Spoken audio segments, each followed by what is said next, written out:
But she said during all that time, she never saw what some of these claims are. There are some people who's, they do cleanses and colonics, and they say, all that chicken I used to eat, I saw it coming out in big chunks. Now,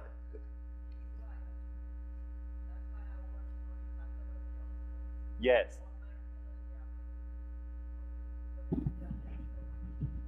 I want you to repeat that. I did my internship and residency in pathology, and I never seen that either. Amen. And I'm sure you all heard that. If you think about it, the physiology of it, of digestion, when people are saying they saw all these big chunks of meat coming out the system. Now, if you chewed your food, now if they just bit it and then chew it one time and swallowed it, I still don't think that's possible because the digestive juices are going to break it down. But yet some of the people saying just chunks of meat coming out after they do this colonic or they do some other cleanses. So it stands to reason that if you think about it, logically, it's like this, it's just not adding up and it makes no sense. But they go on to talk about colonics, saying, next, the stomach is massaged to loosen feces that is believed to have hardened in the colon and are claimed to be the source of toxins. That's something that, one of the major reasons people are saying they want to get rid of toxins. And Dr. Grivas was touching on that earlier. The water is then drained out of the body through a second tube, bringing the fecal matter with it. And this process typically is repeated several times to completely cleanse the bowel. But what it says, over a period of time, or sometimes even within a few minutes, there can be an electrolyte imbalance. And this can cause heart problems, organ damage, and sometimes people can go into cardiac arrest. Now, God's true methods of healing, would there be such side effects or even the potential for them? God's true methods of healing, pure air, water, sunlight, abstemiousness, and we went through all of those things. That's what we have to keep in mind, that they do work. Now, it says that in general, the dangers of undergoing colonics can be placed into 4 categories. It says, for one, during a colonic, the bowel wall can become perforated by the tip of the rubber tubing or by the use of too much water pressure and can lead to a potentially life-threatening infection. Number 2, you can have an allergic reaction to the nozzle or that is placed on the tube and inserted. Number 3, you can develop an imbalance of electrolytes, and that's what I mentioned earlier, such as your potassium level and your sodium level. And since colonics rinse away minerals that are normally absorbed into the bloodstream from the large intestine, this can also cause a serious electrolyte imbalance. And it goes on to say you can be infected with bacteria or viruses if the equipment that the person uses, if it's not properly sterilized. And so right there, we see some of the dangers of the colonics themselves. Now, how many of you have heard of ionic foot baths? Ionic foot baths? IONIC foot baths. It's something relatively new. This is how the process works. It says in a common plastic bucket, you place a metal array in clean water that has a little sea salt added. The array puts out a small electrical current with positive and negative ions that circulate through the body. It says the oppositely charged toxins attach to them. And these are supposedly the toxins within your body. They attach to these, and by osmosis, the toxins are pulled out through the pores of the feet. The clean water starts to turn brownish in color depending on what organs are being detoxified.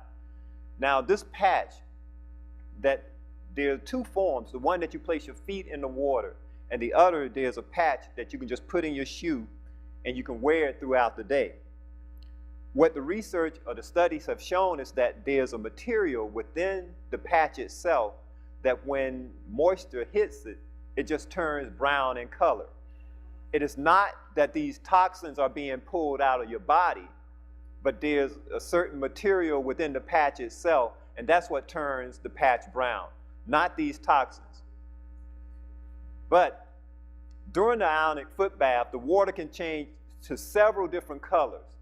And so what it says is, if the water turns dark brown, it means that it's detoxing your liver. If the water turns orange, it means that it's detoxing your joints. If the water turns yellow, someone tell me, what is it detoxing? Close, kidney and bladder.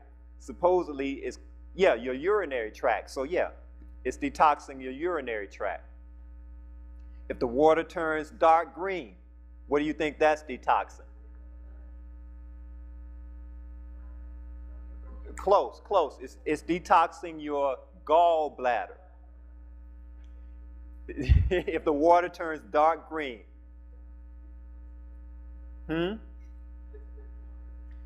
there's certain chemicals already within the solution that they place in there. And it depends on how long that you leave your feet, hear me clearly, how long they allow you to leave your feet in there. Sometimes this whole process can go on from 15 minutes, 20, or even longer. And what happens most of the time, the person will come in to whoever the therapist is, and they will kind of clue them in terms of what's going on with their body. So they know how to adjust the procedure. Just like, say, I said, they're detoxing your gallbladder. If the person says, you know, I'm having gallbladder problems, so they know how to adjust their procedure so that the water is going to come out and turn green and say, see, you know, you're right, you are having problems with your gallbladder because the water turned green. Are you following me? And what the studies show is there's no evidence, period, whatsoever that these things work. But there's something that's real true, mind over matter. What the mind believes to a strong point, you start getting some results. There's something, and my wife could explain it much better than I, called phantom pain. You familiar phantom pain? Not necessarily a whole much, but just to fit the purpose and what I'm trying to share is that if you believe this so much and your mind thinks on it that you have pain in your arm, you will actually start feeling it. So if a person believes and thinks that this stuff is actually working, you know, whatever it is that they go in with, they may actually feel to sense some results. Yes.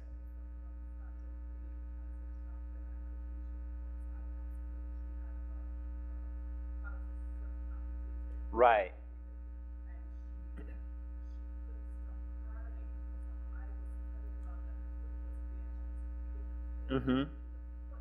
Right. Exactly. What she was sharing is that she had a patient that once had her foot amputated, and she couldn't stop crying because the mind was telling her she was still feeling the pain there. I don't know probably how many years from that point. And so she was actually feeling the pain there as a result of that amputation. Yes, and I'm going to take two more and I'm going to move on because it's a lot to cover.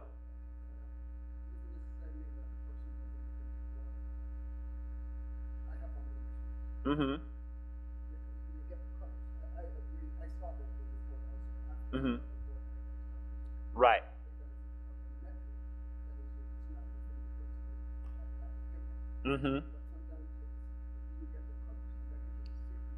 Right, I'm glad you brought that point out because sometimes it's true. They may not do anything to it, but because what he said is sometimes it's not so much the method that they use, sometimes Satan is actually working in this. And I thank you, brother, for bringing that point out because that is so true, that it cannot be explained. You sit there and watch that person and you don't see them do anything, and it will change colors like that. That's a very good point. Very good point. I have one here, and then I'm going to move on to the other. Yes.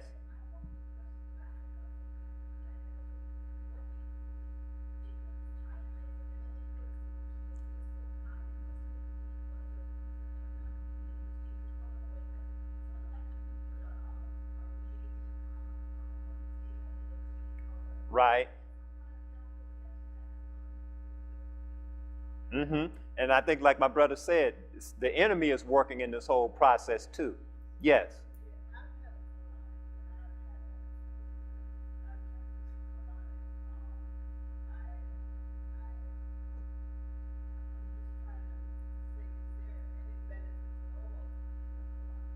No. Now, let me go back to colonic. In an emergency situation, we're not saying that they are totally wrong. In an emergency situation where the person is seriously impacted, a colonic can help. As a matter of fact, there's a young man that I know back in Atlanta. We did a program at his church, and he was late getting there to the program because he said he had to go help a young lady where she had been to one of the local hospitals. They sent her home.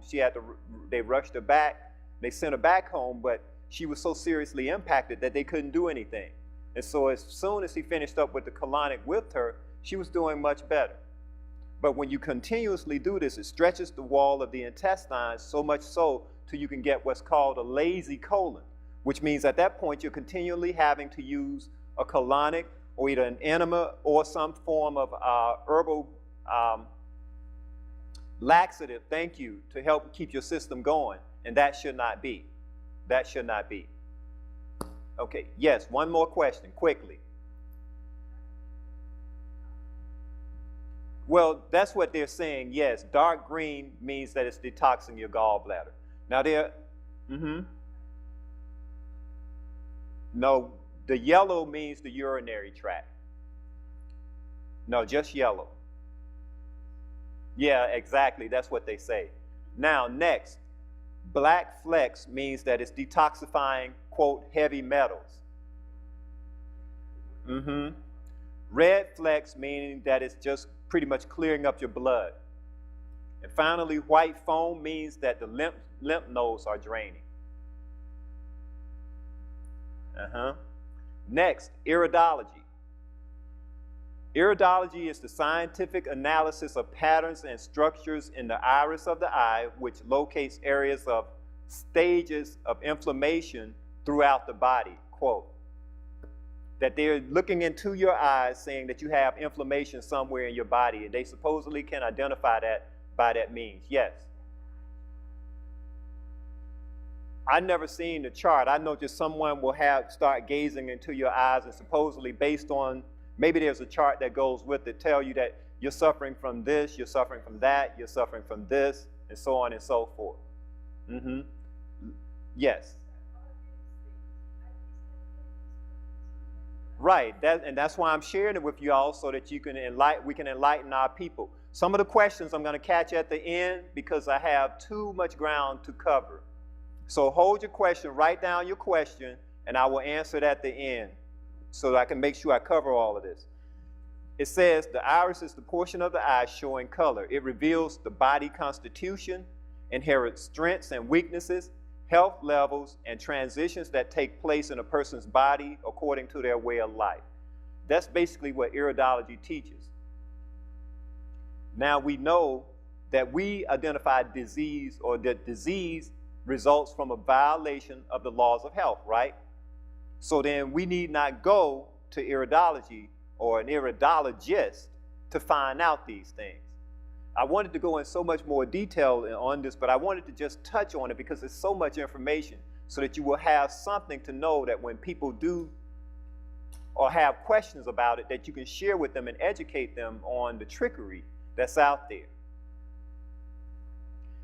It's interesting how iridology came about. It really came about back in the 1800s. And the story goes, a young man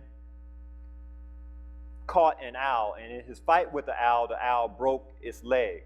And when he was holding the owl, he noticed that the owl's irises, they were changing. The dark was getting big and small, big and small.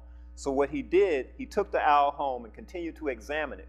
And what it says is, he grew certain that there existed a reflex relationship between tissue changes in the body and iris markings. And he determined all of this just from the fact that the owl had broken his leg, and that in his pain, I suppose, that the iris was getting big and small, big and small. But did you know that also science is now chasing after some of these things? So that doesn't necessarily legitimize it.